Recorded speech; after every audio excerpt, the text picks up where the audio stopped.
Hello students, I'm going to be taking you through two questions today.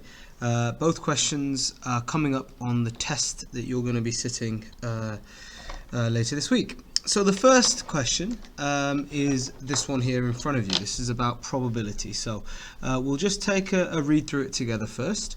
With a problem like this, guys, reading the question is really crucial because sometimes, one or two details can change what you need to do quite significantly. So let's read it carefully.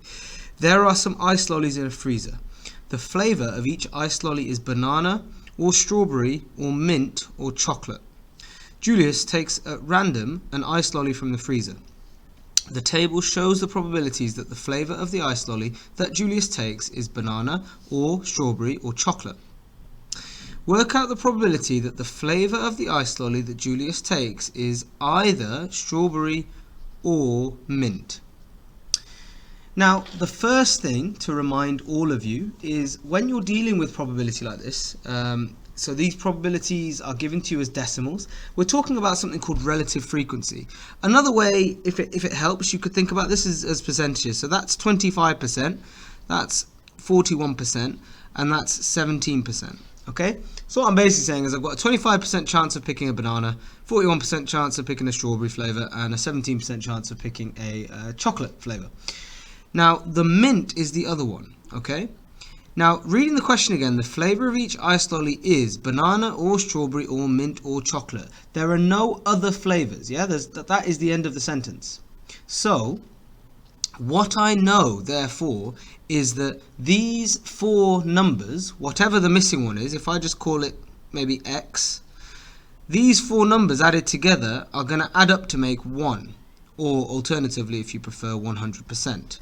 So it will add up to make 1. So what you firstly need to do is work out the chance of getting mint, and that is going to be worth your first mark, okay? So there's 3 marks available here. Your first mark is for working out what number goes in this box. And that should be pretty straightforward, okay? Now, I appreciate this is a question that comes up on the foundation paper. It might be on the calculator or non-calculator section. So I'm going to assume it's non-calculator for now. If it was non-calculator and I had these questions in front of me, I want to do 1, take away this, this, and this. So first I would add together 0.25, 0.41, and 0.17. So here I go. 0.25, add 0.41, add 0.17.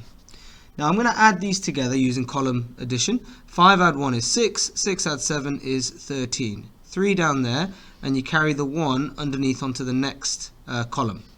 2 add 4 is 6, 6 add 1 is 7, 7 add 1 is 8. So I've got 0.83. Alright, great. Now, to work out the missing bit, I want to do 1, take away 0.83. And once again, go with the methods that you know. The simple method here, again, is column subtraction. So I'm going to do 1, take away 0.83. Now, some of you looking at that might think that looks a bit confusing, probably because I haven't put some placeholders in. Now it looks a lot more simple. So 1.00 take away 0.83. If you prefer year 11, don't worry about changing this into, something you're more familiar with. So treat it like a pound. If I've got £1 and I've spent 83p, how much change would I have left? Okay? And hopefully you've come to the same conclusion as me, which is 17 pence. But let's say you don't want to do it like that. Let's say you're actually going to do the column subtraction. Let's do it properly. 0 take away 3. Well, I can't do that. I have to borrow from here. I can't borrow from that because it's a 0, so I have to borrow all the way from here. That becomes a 0, and then I carry that 1 over there. Then I'm borrowing from the 10, so that becomes 9, and I carry the 1 over here. So I'm doing 10 take away 3, which is 7, and I'm doing 9 take away 8, which is 1. 0 take away 0 is 0. Don't forget your decimal point. And I've just worked out that the mint, so mint probability. If I put probability of mint, so P stands for probability. The probability of mint is 0.17. Now finally, that's our first mark, by the way. Work out the probability that the flavour of the ice lolly is either strawberry or mint. So all you need to do is add up those two numbers. So if I just sort of circle the two we're adding up, I'm adding up strawberry and mint, which is the one we just worked out. So I'm adding up, for my final answer, 0.41 add 0.17. 1 add 7 is 8, 4 add 1 is 5, 0 add 0 is 0, don't forget your decimal point. So the probability that I get a strawberry or mint is 0.58, and some of you might write 58%, that's acceptable as well. So what I'd like you to do now is to try this question on your own. Please take a picture of your submission, take a picture of your answer, sorry, and upload it to Class Charts. Now, there is a second question, so don't all think that's the end of the video. There is more to come, but this is the first of the two questions I want you to do. So here is the second question I want to go through with you all today. This question is about marbles in 3 bags. And the topic is fractions of amounts and also forming equations. Okay, so what you're going to have to do here, well, let's read the question first. As always, reading the question is a very important first step. 3 bags, A, B, and C, each contain some marbles. There is a total of, that feels like it should say are. There are a total of 100 marbles in the 3 bags. 1/5 of the marbles are in bag A. So 1/5 are in here. I'm just going to write 1/5 here. I'll put it in brackets. 1/5 are in there. There are 12 more marbles in B than in C. Work out the number of marbles in each bag. Well, let's first do the simplest thing we can, which is say, well, if there are 100 and 1/5 are in A, this is how you work out a fifth of 100. You divide by the bottom and you times by the top. So 100 divided by 5, hopefully you can all do that, which is 20, and then 20 times 1, which is still 20. So I know that there are 20 marbles inside bag A. Okay, which leaves me with 80 marbles in bags B and C. Yeah, because there's 100 altogether, so there's 80 left. Now, this is the forming equation part. The bit we've just done is the fractions bit, so fractions of amount. So I've just worked out a fifth of 100, that goes there. Now the next bit, I've got to make an equation. So the key line here is this. There are 12 more marbles in bag B than in bag C. So let's just call bag C, let's say there were X in there. Now, if there are 12 more in B, how many must be in B?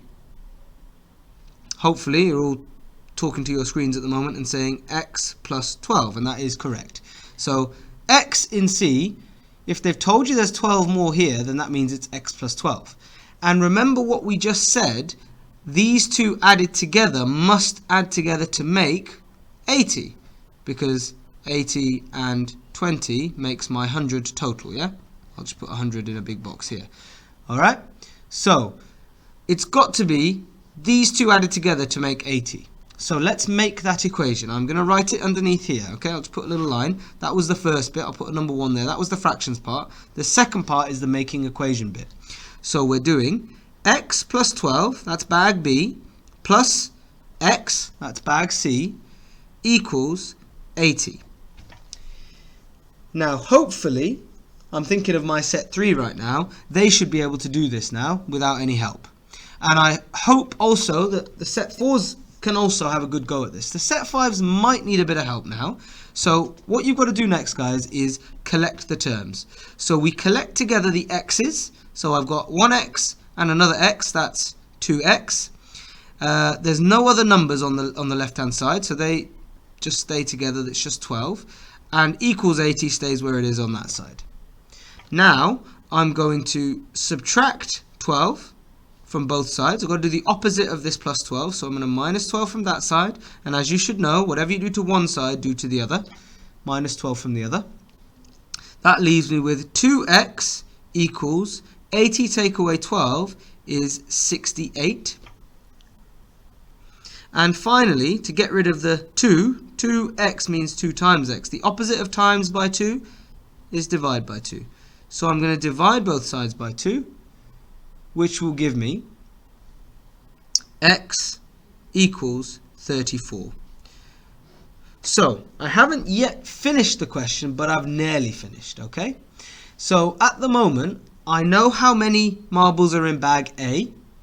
Remember, that's what the question says. Work out how many marbles are in each bag. So I know A is 20. I did that straight away, really. 1/5 of 100. Bag C, I've just worked out. C, remember, was X. And I've just worked out what X is. X is 34. So I can say 34 over here. And bag B, well, hopefully you can answer this yourselves. If I know X is 34, and it told me in the question there are 12 more in B than in C, so 34 plus 12, the answer is 46. Now, there is one final thing I would advise you to do.